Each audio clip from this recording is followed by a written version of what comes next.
Boa noite, alunos de Direito Penal 1. Conforme prometido, eu vou comentar e corrigir as avaliações.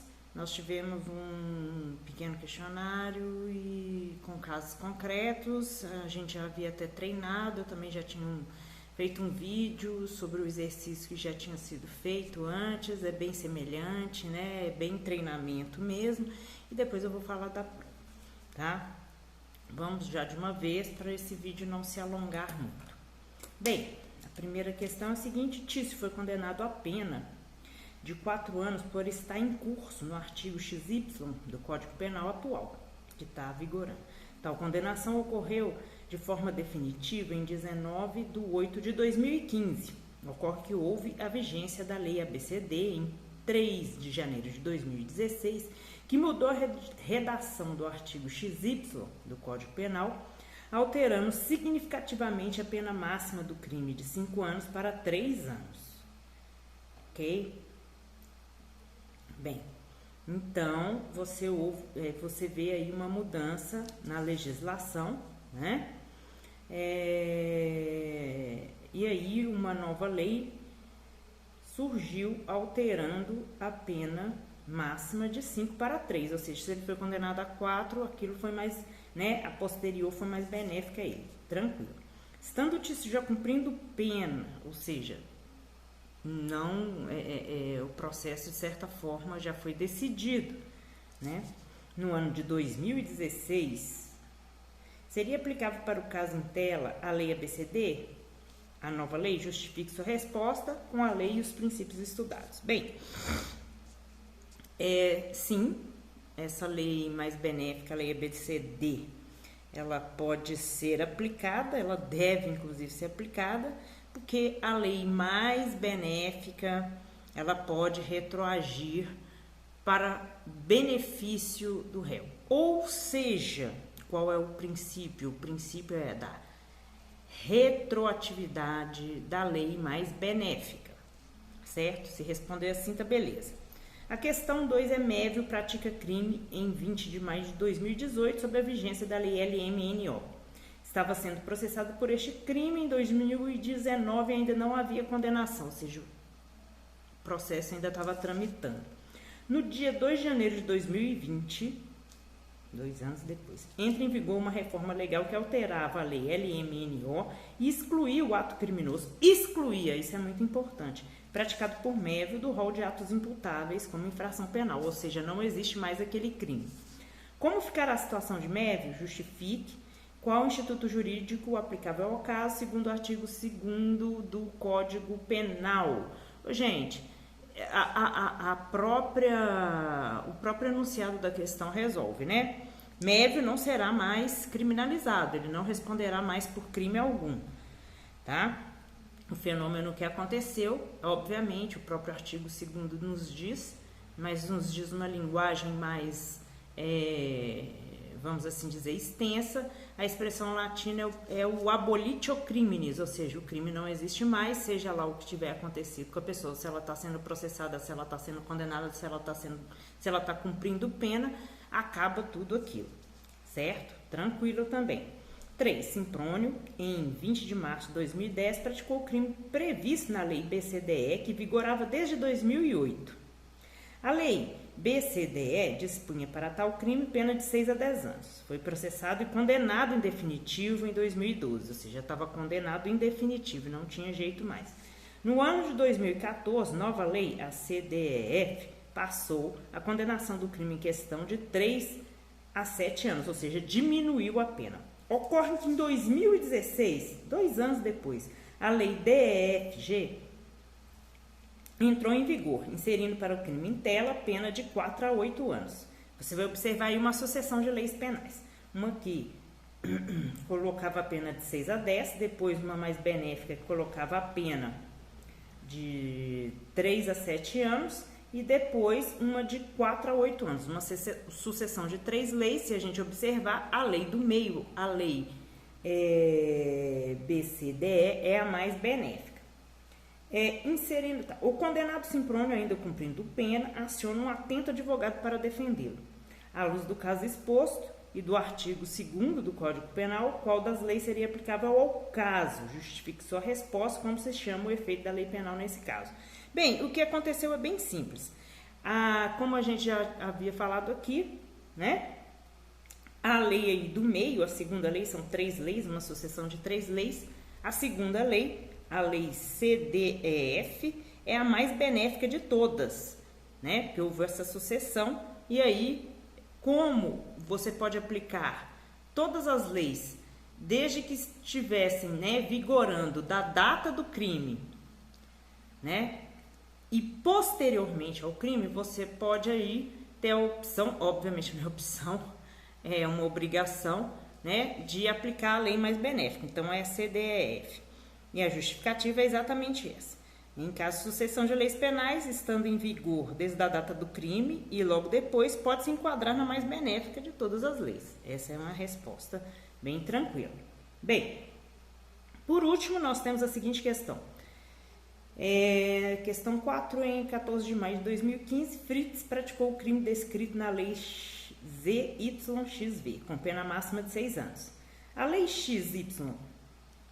ZYXV estava vigorando desde 2009, ou seja, ele estava enquadrado aí. Ocorre que em 29 de outubro de 2015 entra em vigor a lei RSTU, que substituiu a lei ZYXV, que era a que vigorava na época do crime, mudando a pena de tal crime para a pena máxima de 8 anos.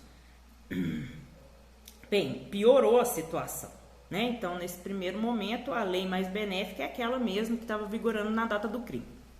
Beleza. O advogado de Fritz faz uma ampla pesquisa e descobre que entre os anos de 99 e 2009 vigorava a lei KLMN, ou seja, essa última lei, KLMN, ela não estava vigorando mais na época da data do crime que o Fritz praticou, que imputava ao crime praticado pena máxima de 4 anos. Ela era mais benéfica, tá? O que muito beneficiaria Fritz. Perguntas.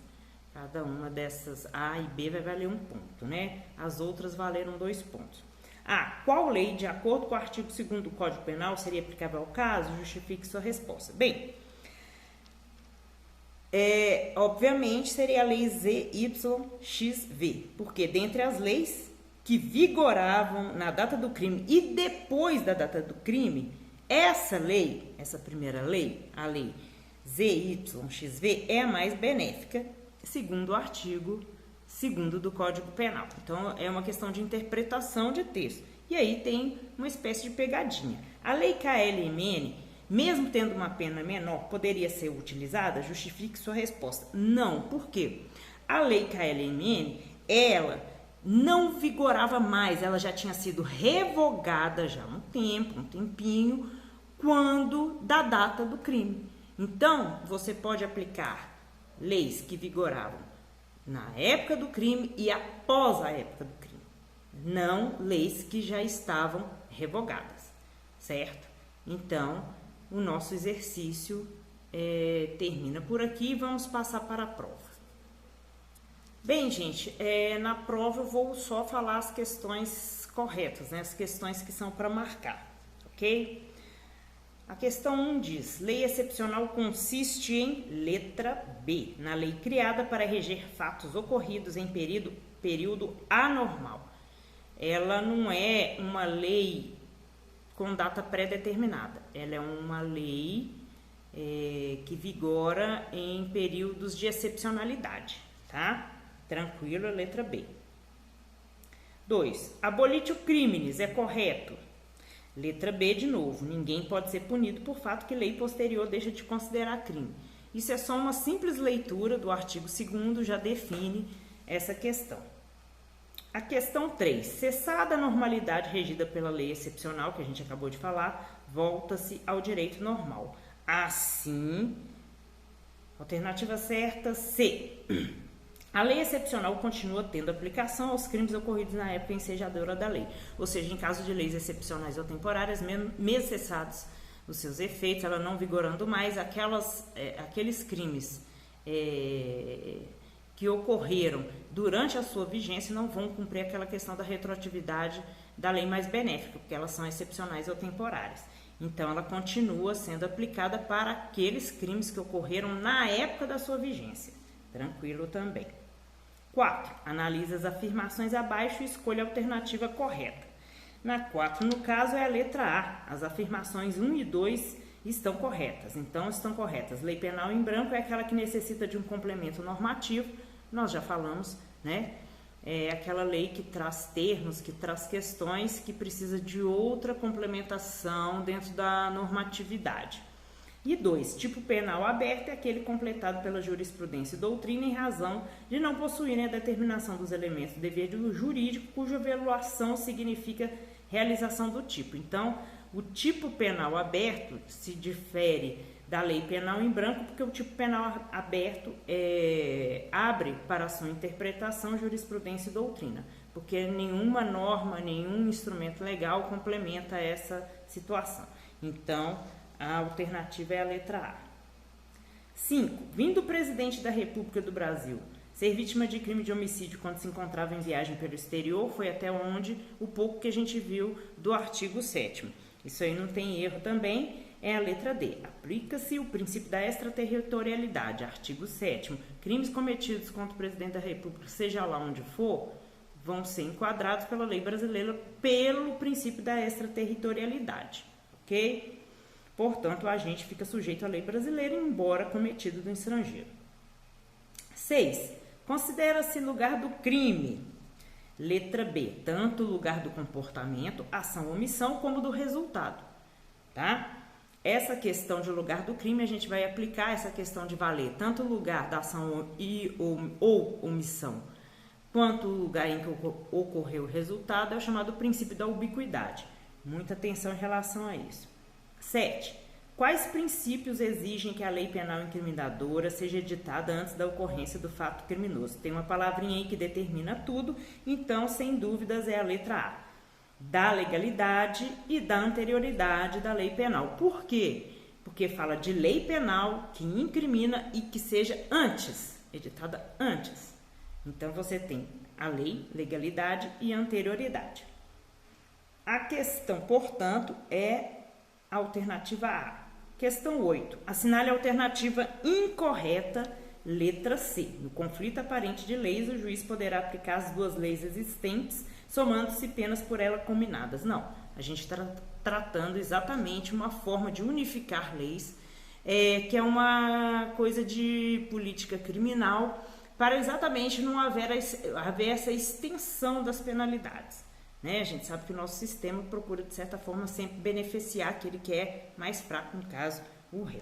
Então, é só pensar assim, lembrar do princípio da subsidiariedade, especialidade, principalmente subsidiariedade e consunção, certo?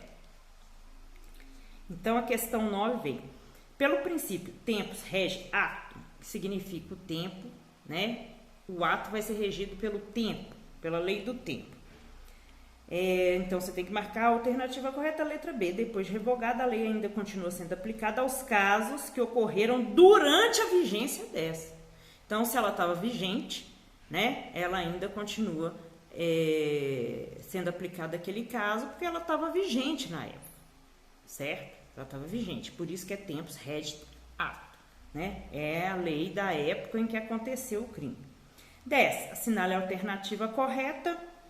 Alternativa B, fica sujeita à lei brasileira, embora cometido no estrangeiro, crime praticado contra o patrimônio de sociedade e economia mista. Qualquer, vocês consultando aí o artigo 7º, vocês vão ver que qualquer crime praticado contra entes da administração pública, direta ou indireta no caso, quais são os entes da administração pública indireta? Sociedade de economia mista, autarquia, empresa pública, fundações públicas, enfim, praticados no exterior, vão ser alcançados pela lei brasileira. É só consultar o artigo 7º que vocês vão saber. Sobre o conflito aparente de normas, assinale a alternativa incorreta. É para marcar a errada, então a alternativa errada é a alternativa D, né? Ou seja, todas estão incorretas. Os princípios utilizados para solucionar o conflito aparente de normas são especialidade, subsidiariedade e consunção. No conflito,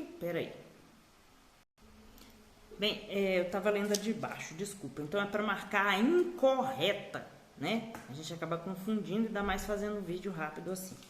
Portanto, a 11 é o seguinte, marcando a incorreta é a letra C. O princípio da subsidiariedade subdivide-se em duas espécies, tácita e expressa. Se você for ler todas as outras, vocês vão ver que todas elas estão corretas, com exceção dessa. Não existe subsidiariedade a princípio, né? Tácita e expressa. Letra, portanto, 11, letra C. 12. Com relação ao tempo e ao lugar do crime, o Código Penal brasileiro adotou respectivamente. Então, você vai pensar em tempo e em lugar, tá? Considerando nessa ordem tempo e lugar, a alternativa certa é letra C. Em tempo é da atividade a gente considera ação ou omissão, e em termos de lugar é o da ubiquidade, vale tanto onde aconteceu a ação ou omissão ou onde aconteceu o resultado. Letra C, nós já falamos disso um pouco também.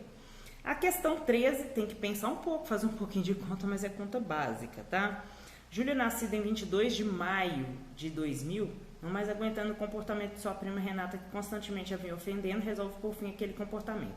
Para isso, no dia 21 de maio de 2018, ou seja, independente da hora, gente, a gente também já falou isso em aula, ela estava ainda com 17 anos de idade. Pega, ou seja, não era maior ainda, pega sem que ninguém perceba as chaves do carro. Seu pai estava estacionado na garagem, enquanto a prima consertava a bicicleta, também na garagem, dá ré com o veículo e atropela Renata, que é imediatamente encaminhada ao hospital pelos tios. Em virtude das lesões internas sofridas, Renata vem a falecer em 25 de maio de 2018. Em procedimento administrativo para apurar os fatos, Júlia, acompanhada de advogado, confessa sua intenção de matar, apesar de se declarar atualmente arrependida. Concluído o procedimento, os autos são encaminhados ao promotor de justiça com atribuição exclusivamente criminal. Em relação ao tempo do crime, o Código Penal adotou a teoria da ubiquidade. Não, gente, ubiquidade é lugar. Então, portanto, de cara, tá? Isso aqui está errado. Bem, 14, né, que está com o número 3, mas vocês vão fazer a sequência, é tranquilo resolver isso. Quanto ao lugar e tempo do crime, é correto afirmar que o Código Penal brasileiro adotou a teoria, respectivamente, nós vamos falar primeiro de lugar. Lugar é ubiquidade, depois de tempo é atividade, que significa ação ou omissão. Portanto, 14 é letra E. 15. No que tange ao tempo do crime, assinale a única alternativa correta, que é a letra D. Considera-se praticado o ato criminoso no exato momento da ação ou omissão, ainda que o resultado lesivo ocorra em momento diverso. Sim, é a teoria da atividade em que se considera o tempo do crime. Nós estamos falando do tempo, não de lugar. Lembre-se, o tempo do crime será o tempo da ação ou omissão. Portanto, é letra D. A questão 16 tem uma alternativa. Considera-se praticado ato criminoso dependendo do resultado. Isso é besteira, porque isso vai cair na questão de tentativa e tal. Bem, a questão 16. Considere a seguinte situação hipotética. Fernando, com a intenção de matar, desferiu 2 disparos de arma de fogo contra Jorge. Seu desafeto foi hospitalizado. E após um mês, em razão das lesões sofridas em decorrência da conduta de Fernando, faleceu. Nessa situação, considera-se praticado o crime de homicídio no dia em que a vítima faleceu. Errado. É o tempo do crime, gente. Considera-se praticado o crime no dia em que ele atirou. Então, é errado. Letra E. E a questão 17 diz o seguinte. Tício praticou crime que era tipificado no hoje revogado artigo 214 do Código Penal. Entretanto, à época de sua ação, tal artigo ainda vigorava. Ocorre que, após 7 dias da ação criminosa de Tício, o artigo 214 foi incorporado pelo artigo 213, que aumenta consideravelmente a pena do delito. Aí, gente, artigo 2º de novo. Sendo processado 1 ano depois de sua prática criminosa, assinale a alternativa correta. Vai aplicar aquilo que é mais benéfico para ele. No caso, mais benéfica é a letra D. De acordo com o artigo 2º do Código Penal, Tício responderá ainda pelo 214, porque a época em que ele praticou a ação, mesmo que dias depois não existia, a coisa ficou mais grave para ele, tá? O que interessa é que na época que ele praticou, ainda vigorava o artigo 214. E a gente tem que pensar na situação que é mais benéfica também. Por fim, nós temos a questão 18 que diz, é muito fácil, artigo 1º, não há crime sem lei anterior que defina, não há pena sem prévia combinação legal. Assinale a alternativa incorreta. Vamos ver. Essa eu vou ler todas. A presença do princípio da anterioridade da lei penal? Sim. O princípio da legalidade, ao lado do princípio da anterioridade, são fundamentos desse artigo? Sim. Sim, né? Os dois. Encontra-se presente, além do princípio da legalidade e da anterioridade, o princípio penal do devido processo legal? Não, isso é coisa processual. Assim como da dignidade da pessoa humana? Não, gente, é letra C. Letra C. Trata-se de axiologia que conjuga princípios da legalidade e da anterioridade. Então, os dois princípios. Axiologia é questão de principiológica e de valores. A gente já falou, inclusive, nas duas primeiras alternativas, que houve essa junção dos dois. Todas as alternativas estão incorretas? Não. A incorreta, no caso, é aquela que sobrou totalmente, que é a alternativa C. Então, vamos ficando por aqui. O vídeo já está muito longo e para não deixar de ser diferente, vida longa e próspera.